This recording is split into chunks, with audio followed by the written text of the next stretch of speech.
আজকে রাতের বেলা ফাতিহার আব্বু বলতেছে যে সবজি খিচুড়ি রান্না করার জন্য। হ্যালো এভরিওয়ান, আসসালামু আলাইকুম। সবাই কেমন আছেন? আশা করছি সবাই ভালো আছেন। অবশ্যই কমেন্ট করে জানিয়ে দিবেন। তারপরে আমি আপনাদের সাথে আমার ঘরোয়া উপায়ে খিচুড়িটা কিভাবে রান্না করলাম সেটা আজকে শেয়ার করতেছি। তো আমি প্রথমে আপনাদেরকে বলে নিই, আমি এখানে পাত্রটা বসিয়ে নিই। প্রথমে আমি সব কিছু রেডি করে নিয়েছিলাম। চাল ডাল ধুয়ে নিয়েছি, তারপর পেঁয়াজ কুচি করে নিয়েছি, আদা বাটা রসুন বাটা নেমে নিয়েছি, এখানে আলু স্লাইস করে আগে কেটে নিয়েছিলাম। তারপর আমি রান্না শুরু করে দিয়েছি। এদিকে আমি তেল দিয়ে আগে আলুটা ভেজে নিয়েছি হালকা হলুদ দিয়ে, তারপরে আমি সকল মশলা দিয়ে ভালোভাবে কষিয়ে নিব। ভালোভাবে কষানোটা খুব জরুরি, তাহলে খিচুড়িটা খেতে অনেক মজা হয়। যেহেতু আমি পোলাও চাল দিয়ে খিচুড়িটা রান্না করতেছি না, আমি প্রায় যেহেতু রান্না করি সবসময় পোলাও চাল দিয়ে রান্না হয় না। সবজি খিচুড়ি রান্না করলে আমি মাঝে মধ্যে পোলাও চালের সাথে অ্যাড করি। আর যে আমরা পিঠা গ্রামে আলুলা চাল বলে মানে পিঠা তৈরি করার যে চালটা, ওই চালটা দিয়ে রান্না করি।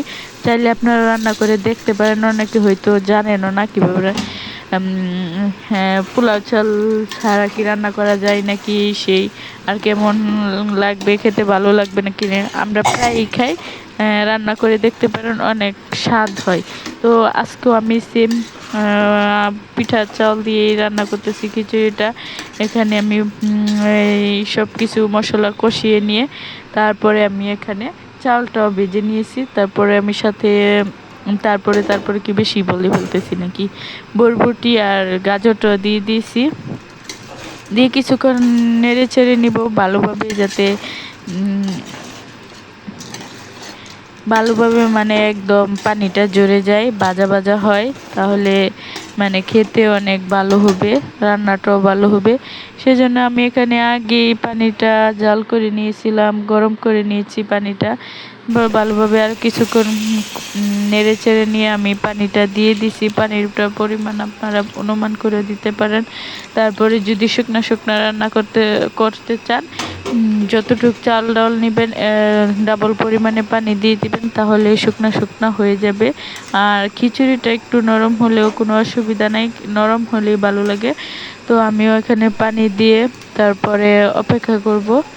নেড়ে চেড়ে নিয়ে আমি আর ঢাকনা দিয়ে ডাকি নাই, অন্য ডাকতেও পারেন, ডাকলে ভালো হয়। যেহেতু যদি বলক উঠে পড়ে যায়, সেজন্য আমি ডাকি নাই। তারপরে ডেকে দিবেন, বলক উঠার পরে পানিটা কমে গেলে ডেকে দিবেন, আমি এটাই করি।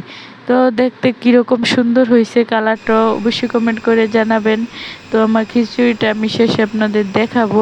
আর এদিকে আমরা খিচুড়ির সাথে আমি ডিম বোনা করছি রাত্রে, যেহেতু রাত্রে খাবারে সবাই ডিম খাবো, ডিম বোনা দিয়ে। তো আপনারা কি দিয়ে খান সেটাও কমেন্ট করে জানেন। আর আপনারা কি এভাবে খিচুড়ি করেন কিনা, আমি অনেকভাবেই করি, এটাও করি। তো আমার খিচুড়ি রান্নাটা কেমন হয়েছে সেটাও কমেন্ট করে জানিয়েন। তো এইদিকে আমার খিচুড়ি রান্নাটা শেষ হয়ে গেছে, এদিকে হাফ একজনের খাওয়া হয়ে গেছে। তো আমি আর আপনাদের ভালোভাবে ভিডিও করে দেখাইতে পারি নাই, অনেক স্বাদ হয়েছে। আর এতক্ষণ যারা ভিডিওটি দেখতেছিলেন সবাইকে ধন্যবাদ। খুদা হাফেজ।